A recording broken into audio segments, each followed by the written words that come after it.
नमस्ते दोस्तों, क्या आपने नोटिस किया कि इस बीच मौसम ऐसा नहीं रहा है अब कि प्रिडिक्ट कर पाएँ हम कि बारिश होगी या धूप होगी। मार्च के महीने में ही ऐसी गर्मी हो रही है जैसे मानो मई जून का महीना हो, और फिर अचानक से बिन मौसम बरसात हो जाती है। पर हम इसे क्लाइमेट चेंज बोलकर भूल जाते हैं, लेकिन क्या ये सिर्फ क्लाइमेट चेंज का असर है या फिर हमारे क्लाइमेट के साथ छेड़छाड़ की जा रही है? आज बात सिर्फ ग्लोबल वार्मिंग की नहीं होगी, आज बात होगी उन बिजनेस एम्पायर्स की जिनके प्रोजेक्ट्स के लिए हमारे जंगल को कुर्बान किया जा रहा है। आज हम बात करेंगे कैसे अडानी के मेगा प्रोजेक्ट्स और गवर्नमेंट की खामोशी मिलकर हमारा भविष्य खराब कर रहे हैं। सबसे पहले बात करते हैं छत्तीसगढ़ के हसदेव अरण्य जंगलों की।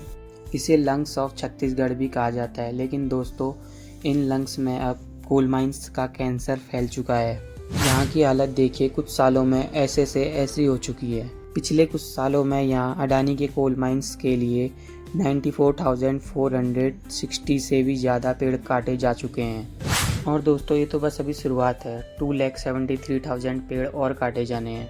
जब इतने लाखों पेड़ एक साथ कटते हैं तो वहाँ का माइक्रो क्लाइमेट पूरी तरीके से तबाह हो जाता है। जंगल गायब होते ही ज़मीन गर्म होती है और वही गर्मी हीट वेव बन के हमारे शहरों तक आती है दोस्तों। पर सवाल ये है कि क्या ये मोदी जी के सबसे करीबी बिजनेसमैन हैं, इसीलिए इनको इतनी छूट मिली हुई है? सिर्फ छत्तीसगढ़ ही नहीं, मध्य प्रदेश के सिंगरौली में भी यही खेल खेला जा रहा है। धिरौली कोल ब्लॉक प्रोजेक्ट के लिए अडानी को लगभग 6 लाख पेड़ काटने की परमिशन दी गई है। दोस्तों 6 लाख पेड़ों में तो एक पूरा शहर बस सकता है।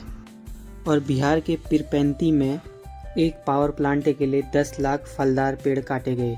सोचिए, जो सदियों से आम और लीची के बगीचे वहाँ के मौसम को ठंडा रखते थे, अब वो सिर्फ एक पेपर प्रोजेक्ट बनकर रह गए।